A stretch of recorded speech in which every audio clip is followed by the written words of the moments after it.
أعوذ بالله من الشيطان الرجيم بسم الله الرحمن الرحيم سبحان الله وبحمده سبحان الله العظيم وبحمده أستغفر الله لا إلهكم إله واحد لا إله إلا الرحمن الرحيم اللهم صل على محمد وعلى آل محمد كما صليت على إبراهيم وعلى آل إبراهيم إنك حميد مجيد اللهم بارك على محمد وعلى آل محمد كما باركت على إبراهيم وعلى آل إبراهيم إنك حميد مجيد رب اشرح لي صدري ويسر لي أمري واحلل عقدة من لساني يفقهوا قولي السلام علیکم ورحمۃ اللہ وبرکاتہ۔ سورہ سعاد کا ترجمہ بیان کیا جا رہا ہے، آیت نمبر 1 سے لے کر آیت نمبر 50 تک۔ شروع اللہ کے نام سے جو بڑا مہربان نہایت رحم والا ہے۔ سعاد، قسم ہے قرآن کی جو نصیحت دینے والا ہے کہ تم حق پر ہو، مگر جو لوگ کافر ہیں وہ غرور اور مخالفت میں ہیں۔ ہم نے ان سے پہلے بہت سی امتوں کو ہلاک کر دیا تو وہ عذاب کے وقت لگے فریاد کرنے، اور وہ رہائی کا وقت نہیں تھا، اور انہوں نے تعجب کیا کہ ان کے پاس انہی میں سے ہدایت کرنے والا آیا، اور کافر کہنے لگے کہ یہ تو جادوگر ہے، جھوٹا۔ کیا اس نے اتنے معبودوں کی جگہ ایک ہی معبود بنا دیا؟ یہ تو بڑی عجیب بات ہے۔ تو ان میں جو معزز تھے وہ چل کھڑے ہوئے اور بولے کہ چلو اور اپنے معبودوں کی پوجا پر قائم رہو، بے شک یہ ایسی بات ہے جس سے تم پر شرف و فضیلت مقصود ہے، یہ پچھلے مذہب میں ہم نے کبھی سنی ہی نہیں، یہ بالکل بنائی ہوئی بات ہے۔ کیا ہم سب میں سے اسی پر نصیحت کی کتاب اتری ہے؟ نہیں، بلکہ یہ میری نصیحت کی کتاب سے شک میں ہیں، بلکہ انہوں نے ابھی میرے عذاب کا مزہ نہیں چکھا۔ کیا ان کے پاس تمہارے پروردگار کی رحمت کے خزانے ہیں جو غالب اور بہت عطا کرنے والا ہے؟ یا آسمانوں اور زمین اور جو کچھ ان میں ہے، ان سب پر انہی کی حکومت ہے؟ تو چاہیے کہ رسیاں تان کر آسمانوں پر چڑھ جائیں۔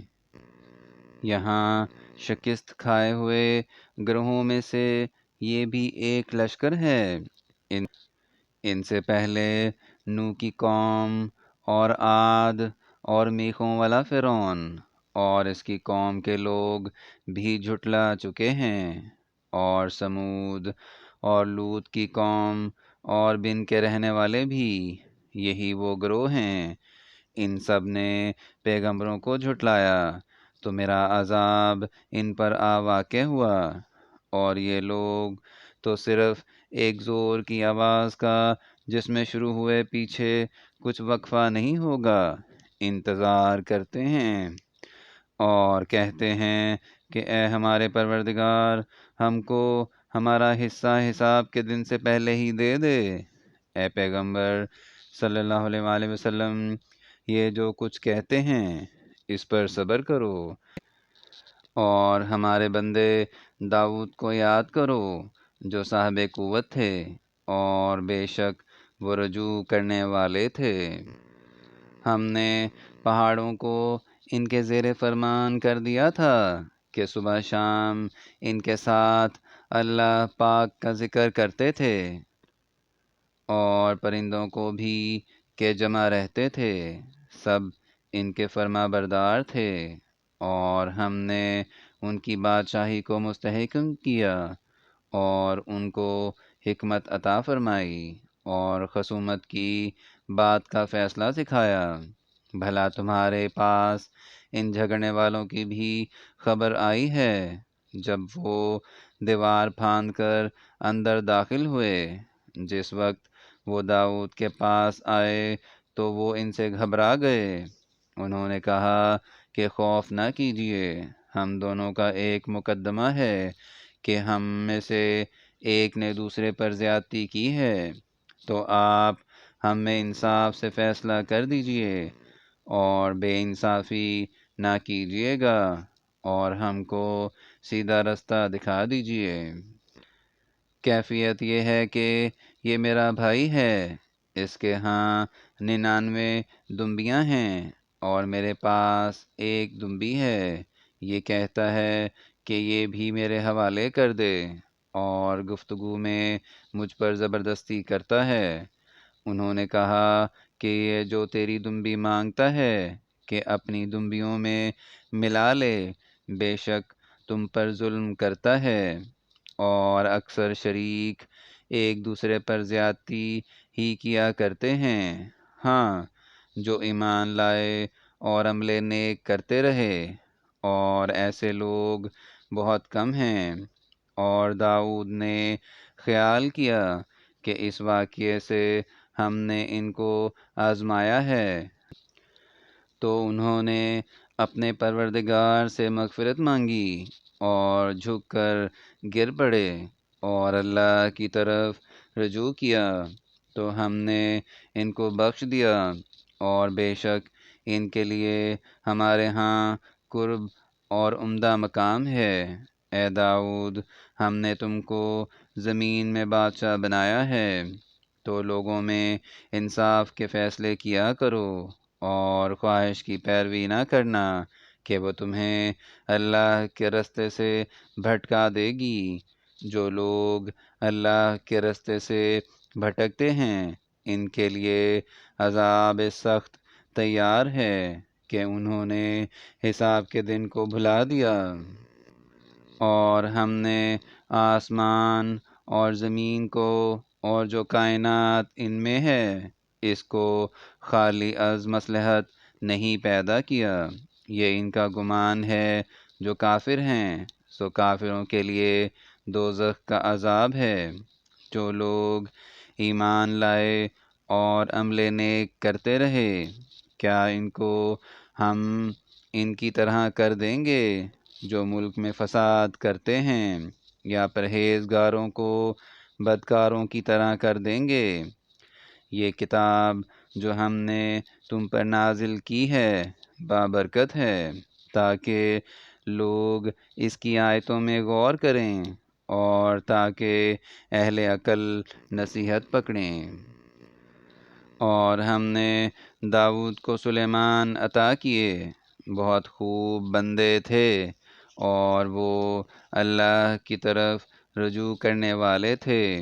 جب ان کے سامنے شام کو خاصے کے گھوڑے پیش کیے گئے، تو کہنے لگے کہ میں نے اپنے پروردگار کی یاد سے غافل ہو کر مال کی محبت اختیار کی، یہاں تک کہ آفتاب پردے میں چھپ گیا۔ بولے کہ ان کو میرے پاس واپس لاؤ۔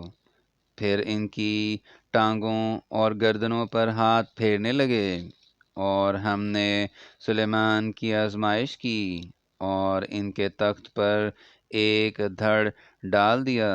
پھر انہوں نے اللہ کی طرف رجوع کیا اور دعا کی کہ اے پروردگار، مجھے معاف فرما اور مجھ کو ایسی بادشاہی عطا کر کہ میرے بعد کسی کو شایع نہ ہو، بے شک تو بڑا عطا فرمانے والا ہے۔ پھر ہم نے ہوا کو ان کے زیر فرمان کر دیا کہ جہاں وہ پہنچنا چاہتے ان کے حکم سے نرم نرم چلنے لگتی، اور دیووں کو بھی ان کے زیر فرمان کیا۔ یہ سب عمارتیں بنانے والے اور غوطہ مارنے والے تھے، اور اوروں کو بھی جو زنجیروں میں جکڑے ہوئے تھے۔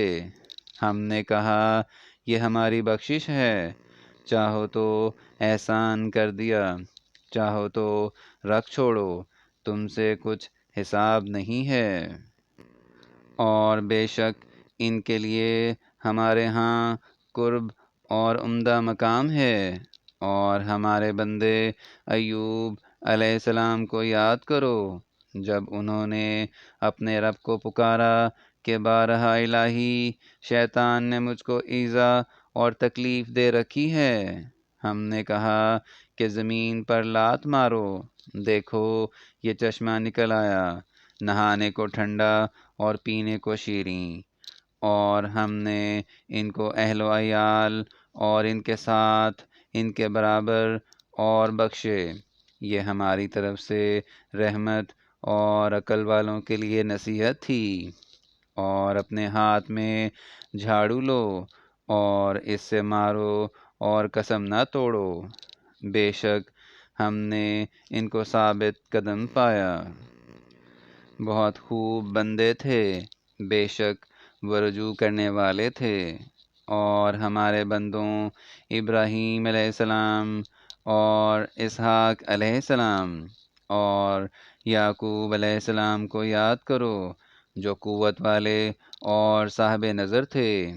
ہم نے ان کو ایک صفت خاص آخرت کے گھر کی یاد سے ممتاز کیا تھا، اور وہ ہمارے نزدیک منتخب اور نیک لوگوں میں سے تھے۔ اور اسماعیل علیہ السلام اور الیسع علیہ السلام اور ذوالکفل علیہ السلام کو یاد کرو، وہ سب نیک لوگوں میں سے تھے۔ یہ نصیحت ہے، اور پرہیزگاروں کے لیے تو عمدہ مقام ہے، ہمیشہ رہنے کے باغ جن کے دروازے ان کے لیے کھلے ہوں گے۔ یہاں تک سورہ سعد کا ترجمہ آیت نمبر 50 تک بیان کر دیا گیا ہے۔ اگر اس میں کوئی غلطی ہو جائے تو ہم اللہ تعالیٰ سے معافی چاہتے ہیں، اور دعا ہے کہ اللہ تعالیٰ ہماری ہدایت فرمائے۔ آمین یا رب العالمین۔